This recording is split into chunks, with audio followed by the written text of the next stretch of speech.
नमस्कार दोस्तों, मेरा नाम है दिव्या। स्वागत है आपका मेरे यूट्यूब चैनल पे। गाइज, आज हम सीडीपी के रीट की प्रीवियस ईयर पेपर से सीडीपी पार्ट यानी बाल विकास को कवर करने वाले हैं। तो 30 क्वेश्चन हम कवर करेंगे। सबसे पहले बात करते हैं, व्यक्तित्व विभिन्नता का सम्मान करते वक्त एक शिक्षक से क्या आशा नहीं की जा सकती है।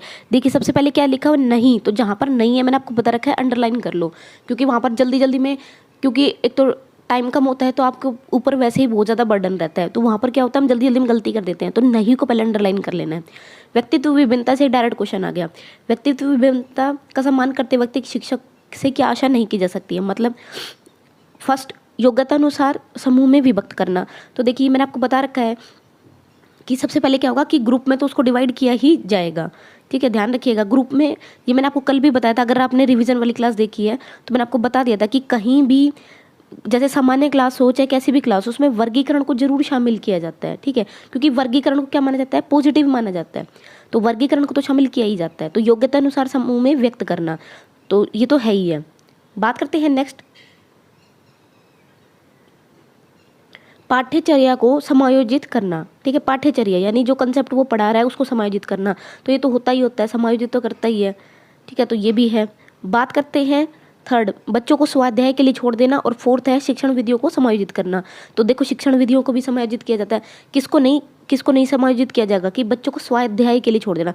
देखो, स्वाध्याय अच्छी चीज़ है वैसे, कि बच्चों को क्या है कि खुद स्वयं अध्ययन करने के लिए मोटिवेट करना चाहिए, लेकिन यहाँ पर ये नेगेटिव टर्म है, क्योंकि ये कह रहा है कि बस स्वाध्याय के लिए ही छोड़ देना है।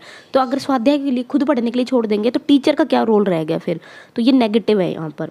ठीक है, क्योंकि ऐसा नहीं है कि टीचर एज ए टीचर आप ऐसे नहीं कर सकते कि कोई डिसेबल बच्चा है तो आप उसको नहीं पढ़ाएंगे, या कोई मंदबुद्धि बच्चा है धीरे धीरे सीख रहा है तो आप उसको नहीं पढ़ाएंगे। एज ए टीचर आपको सबको इंक्लूड करके चलना पड़ता है।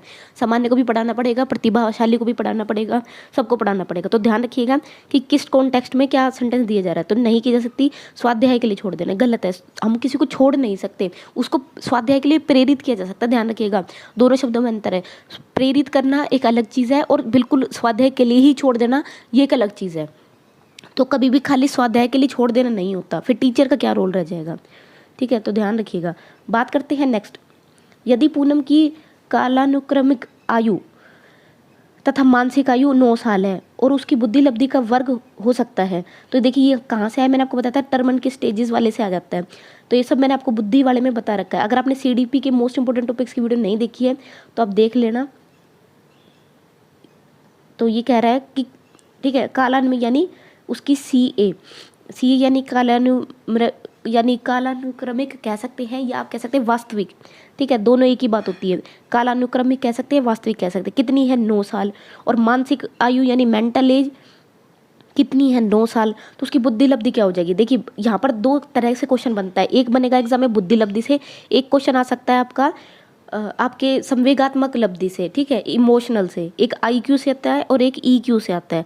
तो ध्यान रखिएगा, दोनों के फॉर्मूले अलग होते हैं।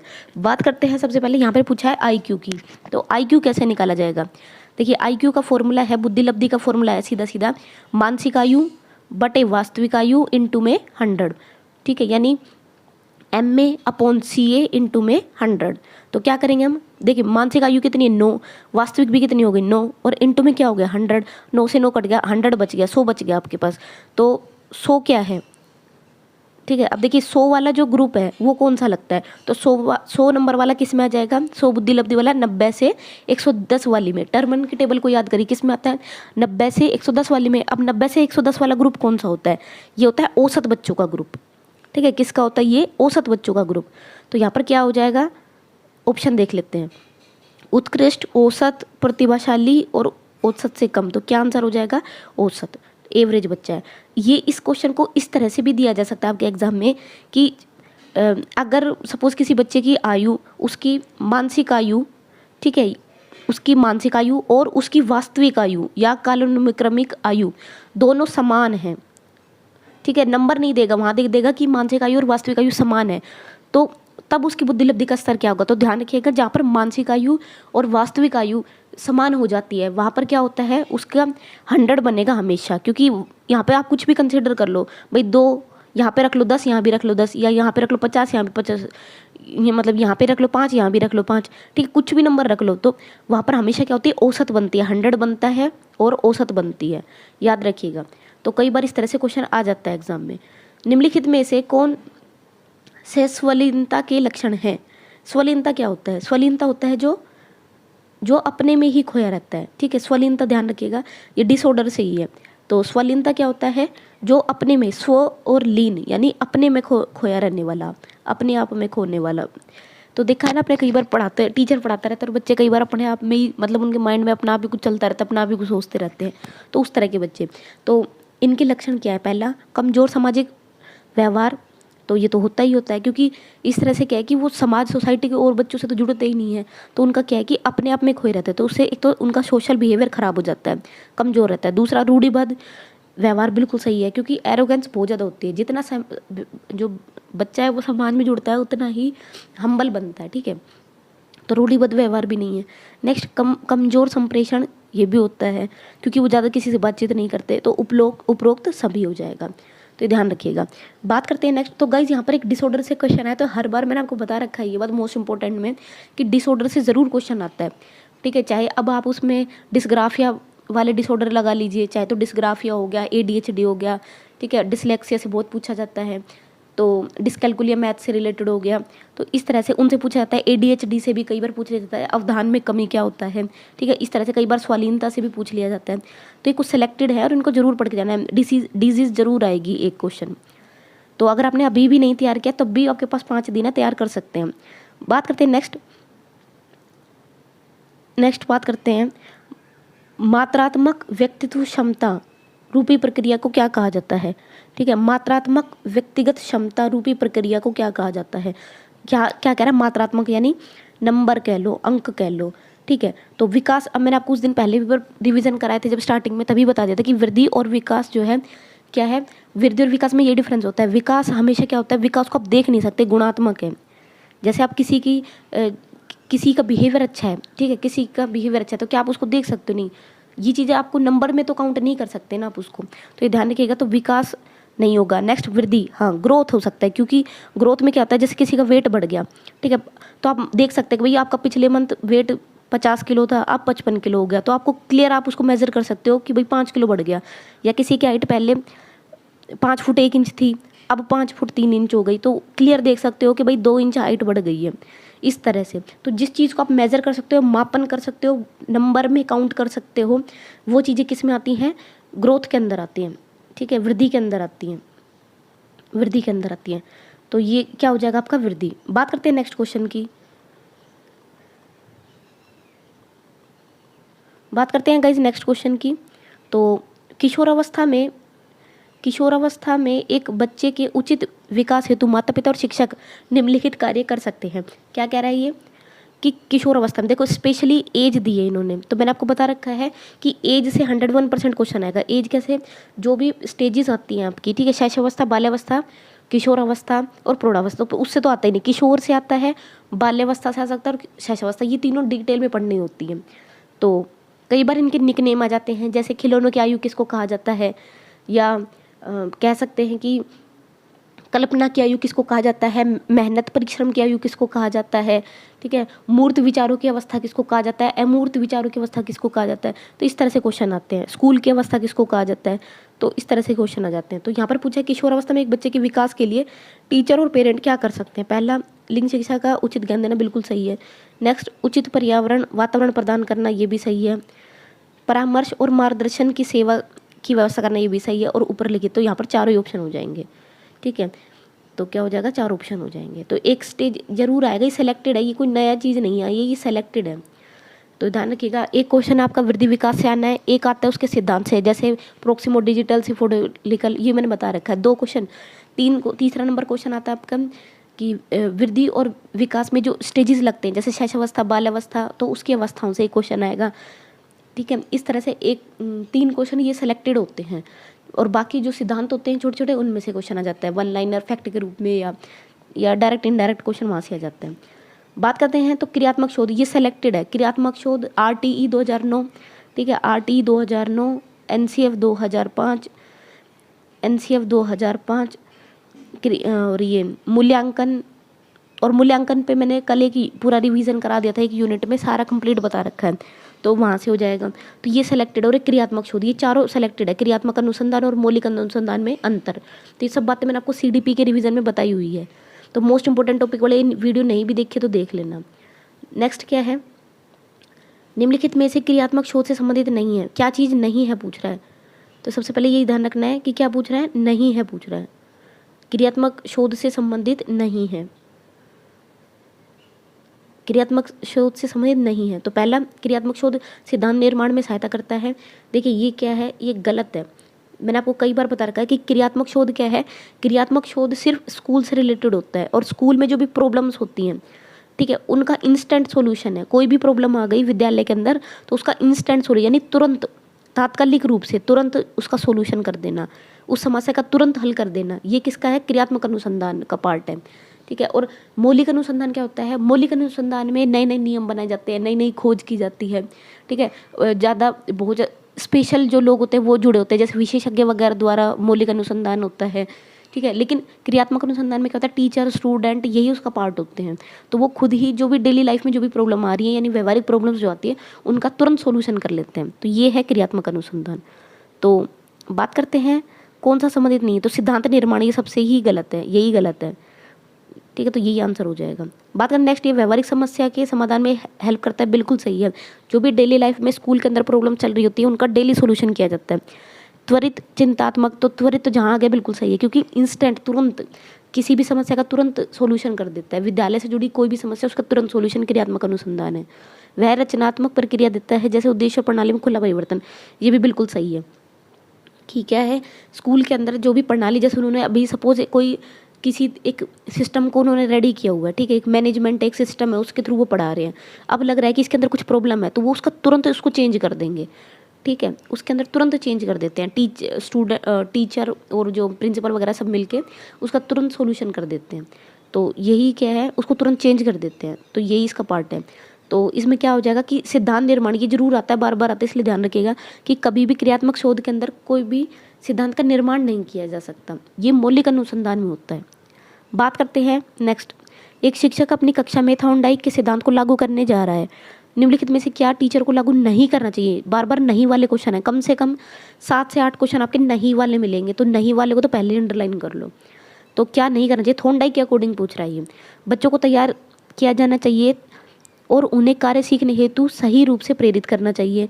तो तैयार करना, देखो सीधा सीधा आ गया यहाँ पर तैयार करना, यानी प्रिंसिपल ऑफ रेडीनेस। ठीक है, तत्परता का नियम यहाँ पे आ गया, तो ये तो सही है, तत्परता का नियम तो होना ही चाहिए। इसने बताया कि पहले रेडी किया जाता है, फिर बार बार बच्चा खुद मिस्टेक्स करता है, फिर उसको सोल्यूशन करता है, तो ये तो है ही है। बात करते हैं नेक्स्ट, बच्चों को नई चीज़ें सीखने हेतु खोज विधि के लिए उन्मुख किया जाना चाहिए, उचित अभ्यास और ड्रिल कार्य किया जाना चाहिए। देखो प्रैक्टिस तो उसने बताई है, प्रयास त्रुटि में भी बताइए कि बार बार प्रयास करो, अभ्यास करो।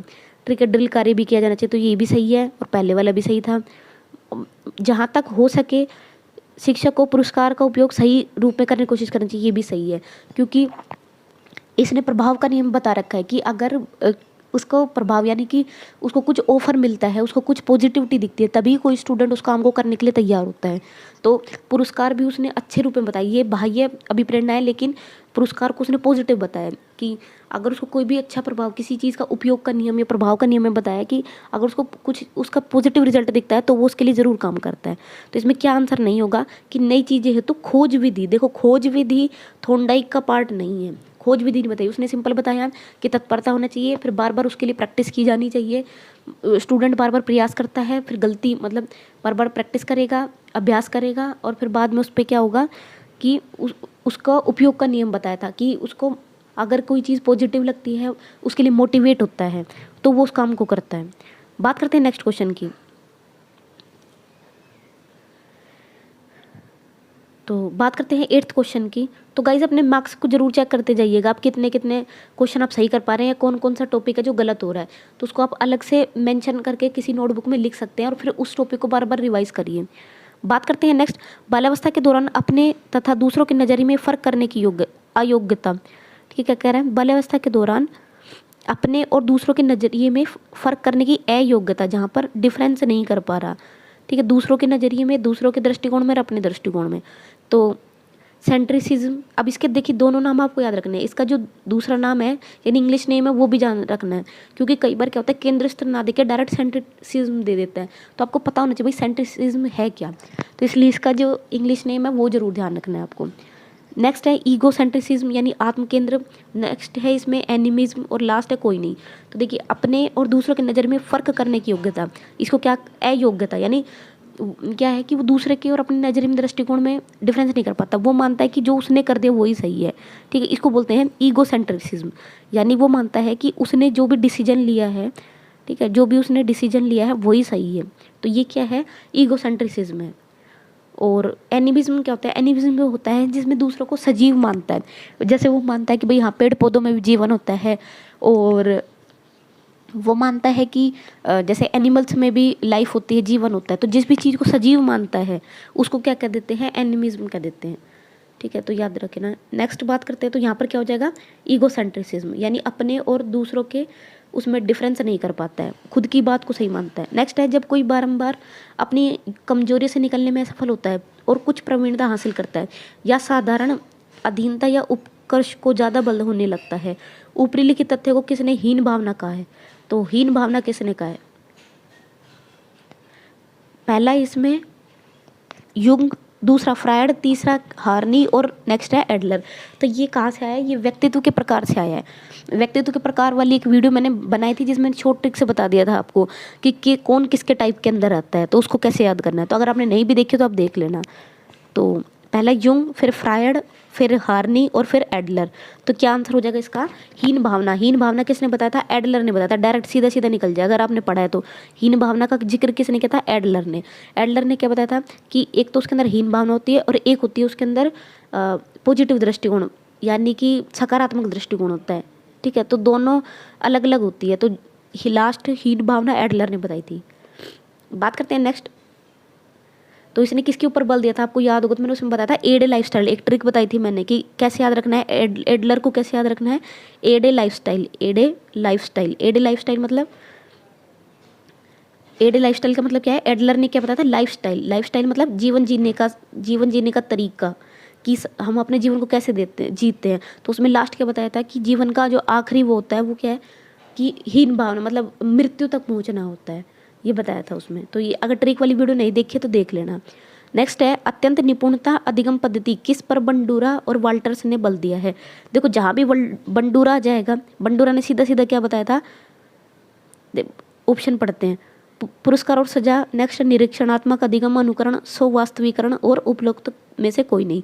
तो देखिए यहाँ पर सीधा सीधा है, जहाँ भी बंडूरा आ जाए ना वहाँ पर आपको ध्यान रखना है कि किसकी बात कर रहा है, ऑब्जर्वेशन की बात कर रहा है। ऑब्जर्व मतलब निरीक्षण की बात कर रहा है, निरीक्षण करना। जैसे इसका एक सीधा सीधा एग्जांपल देख लीजिए कि जैसे कोई बालक है वो टीवी में कुछ देखकर सीख रहा है, ठीक है, टीवी से देखकर वैसा ही बिहेव कर रहा है, तो वो क्या है, वो किसका पार्ट है, वो निरीक्षण का पार्ट है, यानी वो दूसरे को ऑब्जर्व करके। या कोई बालक है वो मॉडल को टीवी में, एक एग्जांपल बताया हुआ था कि मॉडल को टीवी में चलता देखकर वैसा ही बिहेव करता है, वैसे ही चलने की कोशिश करता है। या जैसे कई बार हम क्या करते हैं कि इंग्लिश वगैरह सीखने के लिए किसी यूट्यूब पे देख लिया, ठीक है, या किसी टीवी में देख लिया और उसी को देख कर हम उसको बोलने की कोशिश करते हैं, वैसा ही बोलने की कोशिश करते हैं। तो वो क्या है, निरीक्षणात्मक, यानी दूसरे को देख कर उसको ऑब्जर्व करके और फिर वैसा व्यवहार करना, ठीक है, वैसा व्यवहार सीखना क्या कहलाता है, ऑब्जर्वेशनल लर्निंग। तो बंडूरा सीधा सीधे जहाँ भी आ जाएगा सीधा ऑब्जर्वेशनल लर्निंग कर देना है, या आप इसको अनुकरण भी कह देते हैं क्योंकि दूसरे के व्यवहार को देखकर उसके जैसा ही व्यवहार करने की कोशिश करते हैं।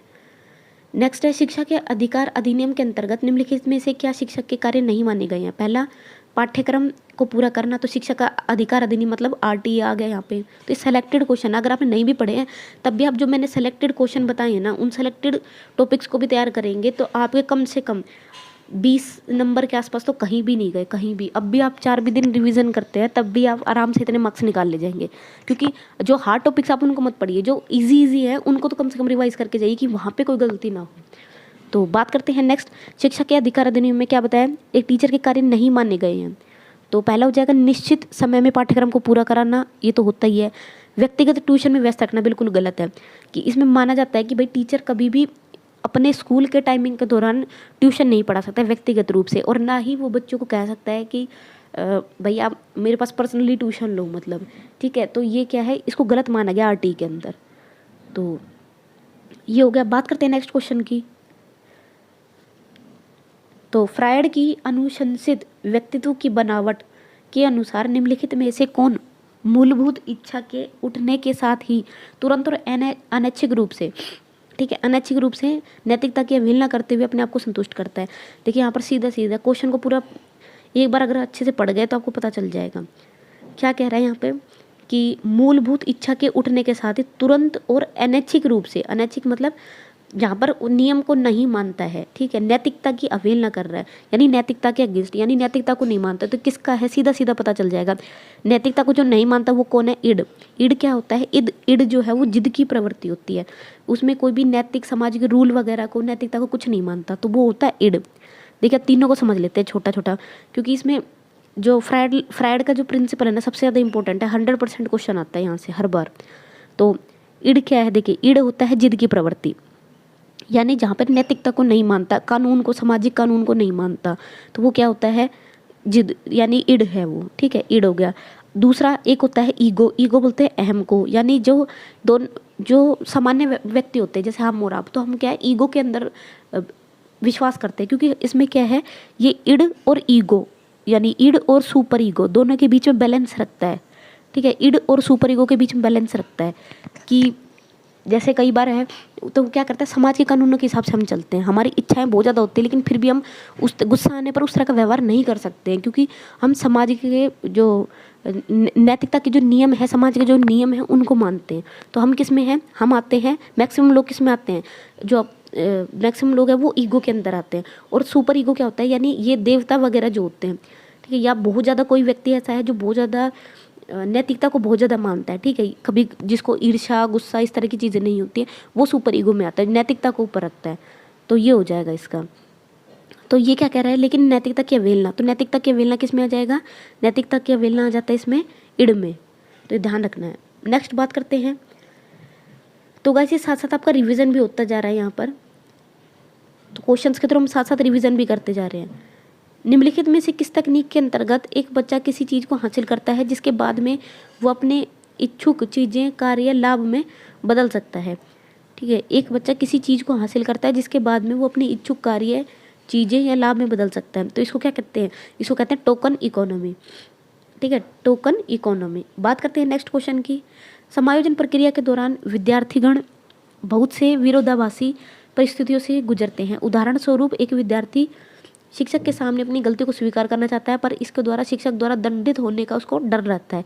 तो ये देखो यहाँ पर क्या करे,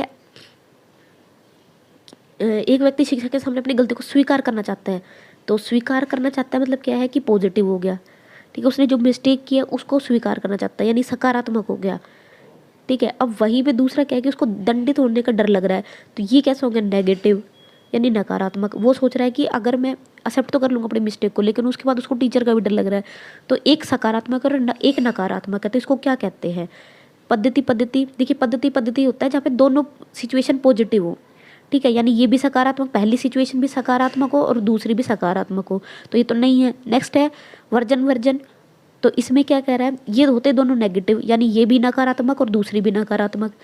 तीसरा होता है पद्धति और वर्जन, यानी पहला पॉजिटिव और दूसरा क्या हो गया, नेगेटिव, यानी पहला सकारात्मक और दूसरा नकारात्मक, तो यही आंसर हो जाएगा इसका। बात करते हैं नेक्स्ट। तो यहाँ से भी क्वेश्चन कई बार आ जाता है, तो आपको ध्यान रखना है। बात करते हैं नेक्स्ट क्वेश्चन की।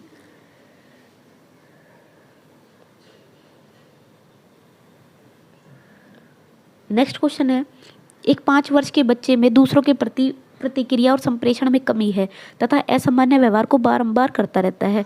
ये किस चीज़ का प्रतीक है, ठीक है, दूसरों के प्रति प्रतिक्रिया और संप्रेषण में कमी है, यानी बातचीत में कमी करता है और असामान्य व्यवहार को बार बार करता है, ठीक है, असामान्य व्यवहार को बार बार करता है। तो श्रवण है, श्रवण बाधिता है, या शैक्षिक यानी एजुकेशनल पिछड़ापन है, शैशव स्वलीनता है, या अधिगम अक्षमता है।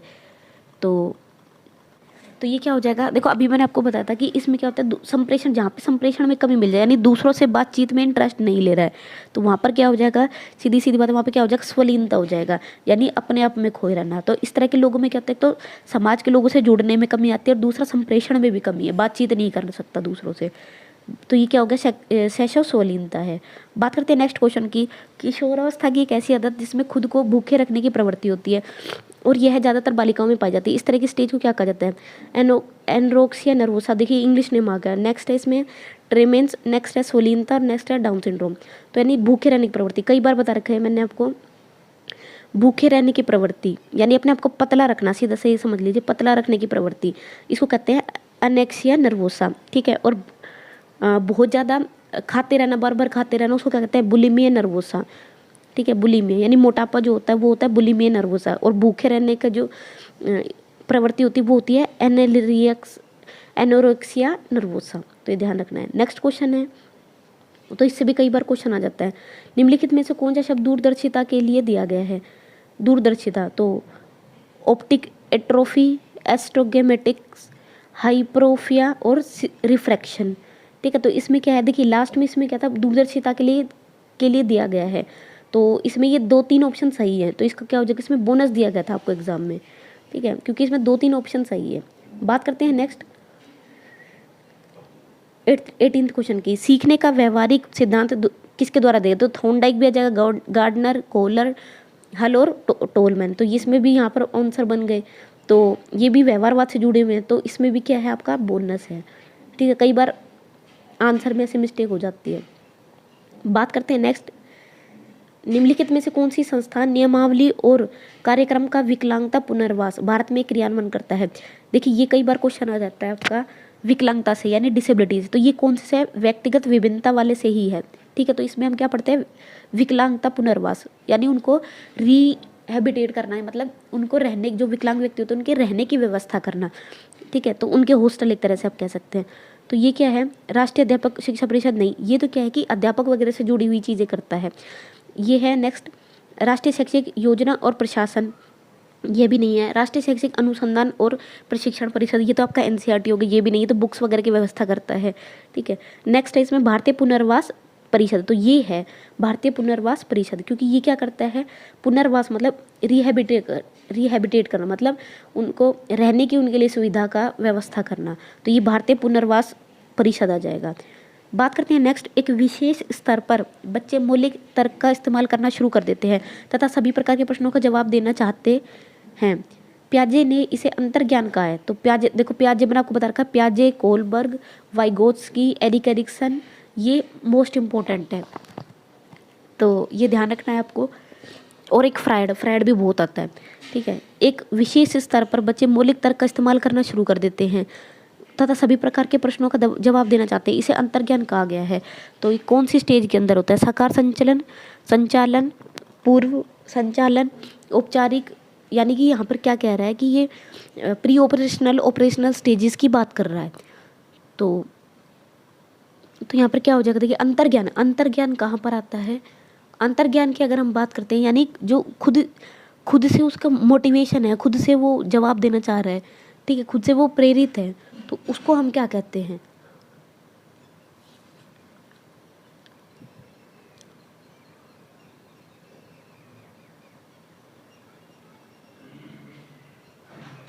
तो क्या आंसर हो जाएगा इसका, पूर्व संचालन यानी प्री ऑपरेशनल स्टेज, ठीक है। तो इसका क्या हो जाएगा, pre operational stage. Pre operational मतलब क्या होता है, पूर्व संचालन प्रक्रिया। बात करते हैं नेक्स्ट क्वेश्चन की, ज़्यादातर बच्चे प्रथम सार्थक शब्द इस उम्र में बोलते हैं। तो इसका 3 मंथ, 6 मंथ, 35 से 40 महीने में और 10 से 13 मंथ में। तो ज़्यादातर बच्चे प्रथम सार्थक शब्द, तो ये लैंग्वेज से आपका क्वेश्चन, ठीक है, भाषा से क्वेश्चन है ये, तो ये हिंदी में भी पूछा जा सकता है, सीडीपी में भी। तो इसका क्या आंसर हो जाएगा, 10 से 13 महीने में। बात करते हैं नेक्स्ट क्वेश्चन की, बहुबुद्धि सिद्धांत। देखो बहुबुद्धि मैंने आपको बता रखा है, बहुबुद्धि जरूर आएगा, वाइगोत्स्की प्रिंसिपल जरूर आता है। तो बहुबुद्धि सिद्धांत किसने दिया है, तो सीधा क्या हो जाएगा, नहीं सॉरी, बहुबुद्धि सिद्धांत किसने दिया है, तो वाइगोत्स्की ने तो कौन सा दिया, जेडपीडी, ठीक। ब्रूनर ने, अल्फ्रेड बिने ने, इसने तो एक बुद्धि सिद्धांत दिया था। और ब्रूनर ने किससे दिया था, कंसेप्ट से भी दिया था और नैतिकता से भी दिया था। और गार्डनर ने क्या दिया था, बहुबुद्धि सिद्धांत। तो ध्यान रखिएगा, गार्डनर का बहुबुद्धि सिद्धांत जरूर पूछा जाता है, इसके लिए ट्रिक वाली वीडियो मैंने चैनल बना रखी है, वहाँ से आप चेकआउट कर सकते हैं। बात करते हैं नेक्स्ट क्वेश्चन की, निम्नलिखित में से किसने सामाजिक रचनात्मक दर्शन पर बहुत ज़्यादा बल दिया था। ये कह रहा है सामाजिक रचनावाद दर्शन, निम्नलिखित में से किसने सामाजिक दर्शन रचनावाद दर्शन पर बहुत ज़्यादा बल दिया था, तो वाइगोत्स्की। तो बाकी ऑप्शन तो पढ़ने की जरूरत ही नहीं है, सीधा इसमें क्या हो जाएगा, वाइगोत्स्की ने सामाजिक रचनावाद पे बल दिया था। मतलब कैसे, क्योंकि इन्होंने क्या बताया था वाइगोत्स्की ने, वाइगोत्स्किन क्या दिया था आपको, जेडपीडी यानी जोन ऑफ प्रोक्सिमल डेवलपमेंट, जिसमें उसने बताया था कि जो समाज के दूसरे व्यक्ति होते हैं उनसे बातचीत के थ्रू, अंतः क्रिया के थ्रू सीखता है, समाज से सीखता है। ठीक है, तो जहाँ भी ज़्यादातर सामाजिक आ जाए, सामाजिक या सांस्कृतिक शब्द, वहाँ सीधा सीधा आपको वाइगोत्स्की या जेडपीडी ऑप्शन कर देना है। ठीक है, तो बता रखा है, इसकी भी वीडियो मैंने आपको बना रखी है रिविज़न में, तो वो आप देख लीजिएगा। बात करते हैं नेक्स्ट क्वेश्चन की। नेक्स्ट है इसमें, निम्नलिखित में से कौन से दृष्टिबाधित विद्यार्थियों के लिए उपयोग की जाने वाली सामग्री नहीं है, पूछ रहे हैं। ठीक है, क्या पूछ रहे हैं, नहीं है, सामग्री नहीं है। बड़ी प्रिंट की किताबें तो होती है, क्योंकि वो छोटे प्रिंट की बुक्स नहीं पढ़ सकते हैं। विशालकाय कंप्यूटरीकृत किताबें, वाणी संश्लेषण, पाठ्य पुस्तक या अनुपूरक। तो ये क्या कह रहा है, तो यहाँ पर बड़ी प्रिंट की किताबें भी हो जाती हैं, वाणी संश्लेषक भी है, विशाल कंप्यूटरीकृत किताब ये भी है विशाल वाली, तो दोनों का मतलब एक ही हो गया। तो यहाँ पर क्या हो जाएगा, यहाँ पर ये दोनों तो यहाँ पर बोनस दिया जाएगा भाई, क्योंकि यहाँ पर 2 ऑप्शन 3 ऑप्शन सही बैठ रहे हैं, तो ये गलत हो गया कुछ यहाँ पे, तो इसमें बोनस ही दिया गया पिछली बार एग्जाम में। नेक्स्ट है, श्रवण में विकृति की माप की जाती है। श्रवण में यानी सुनने में विकृति की माप की जाती है, तो हर्ट्ज में, डेसिबल में, वोट में और पाउंड में। ठीक, क्या कह रहा है, श्रवण में, श्रवण में मतलब सुनना, तो आपको पता होना चाहिए कि किस में मापी जाती है, तो किस में मापी जाती है,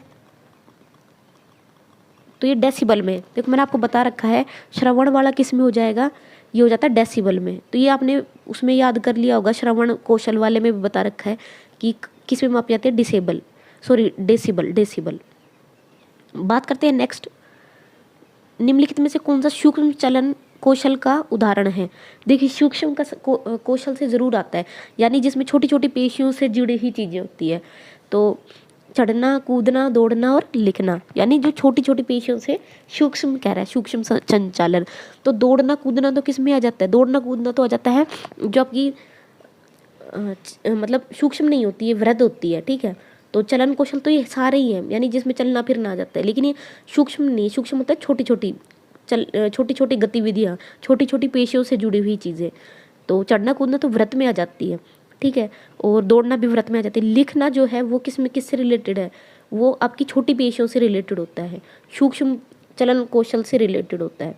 नेक्स्ट कह रहा है, स्कीमा का मतलब है खंडन क्रिया विधि, अधिगम विधि, लंबे समय की याददाश्त में सूचना के संगठित पैकेट्स का एकत्रित होना, शारीरिक प्रतिवाद विधि। देखो स्कीमा का मतलब होता है छोटे छोटे पैकेट के रूप में होना, मतलब याददाश्त क्या होती है, ये मान जाते हैं स्ट्रक्चर होता है, हमारे माइंड के अंदर छोटे छोटे क्या होते हैं, स्ट्रक्चर्स होते हैं। तो स्कीमा का क्या मतलब है, स्कीमा किससे पूछा गया, आपका जीन प्याजे से पूछा गया है।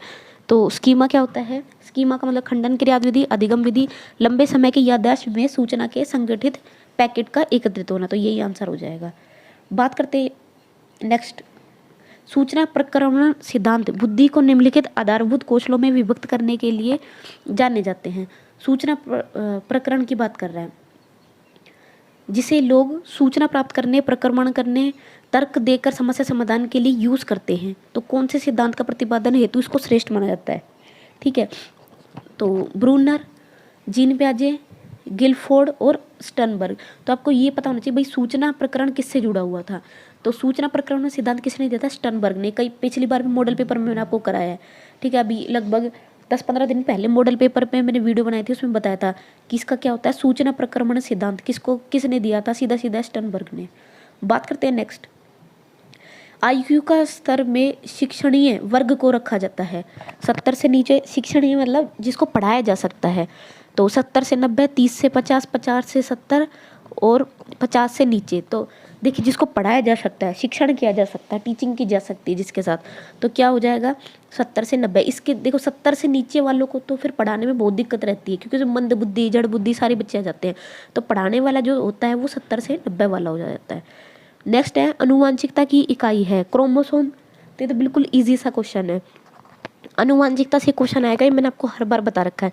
क्रोमोसोम, अंडा, जीन और युग्मनज। ठीक है, तो क्या आंसर हो जाएगा इसका, सबसे पहले अनुवांशिकता इकाई का क्या होती है, जीन होती है। ठीक है, जीन तो मैंने आपको बता रखा है, अनुवांशिकता बहुत इंपॉर्टेंट है, हर बार पूछा जाता है और पढ़ के ही जाना है। वातावरण और अनुवांशिकी, दोनों से कई क्वेश्चन है। अगर अनुवांशिकी में भी ज़्यादातर नंबर वगैरह से क्वेश्चन आता है, जैसे टोटल कितने क्रोमोसोम्स होते हैं, कितने जोड़े क्रोमोसोम्स होते हैं, ठीक है, और डाउन सिंड्रोम क्या होता है, अनुवांशिकता का जनक किसको माना जाता है, अनुवांशिकता पे किसने सिद्धांत दिया था, मटर पे अनुवांशिकी का सिद्धांत किसने दिया था। तो ये सब क्वेश्चन आपसे पूछे जाते हैं। तो गाइज आई होप आपको ये 30 क्वेश्चन थे, तो आपने देख लेना कि कितने मार्क्स बन रहे हैं, कितने क्वेश्चन गलत हुए। तो आई होप आपको ये वीडियो पसंद आई होगी। इस तरह की और भी वीडियोस हैं, हम कल फिर डिस्कस करेंगे इसको नेक्स्ट वीडियो में। तो आई होप आपको ये वीडियो पसंद आई होगी। वीडियो पसंद आई तो प्लीज़ लाइक करें, शेयर करें, चैनल को सब्सक्राइब करें। Thank you so much, bye bye. और साथ ही साथ टारगेट रीट नाम से प्लेलिस्ट है, अगर अभी भी आपने चेकआउट नहीं किया तो एक बार ज़रूर टारगेट रीट नाम से प्लेलिस्ट है, उसको ज़रूर चेकआउट करें। So thank you so much, bye bye.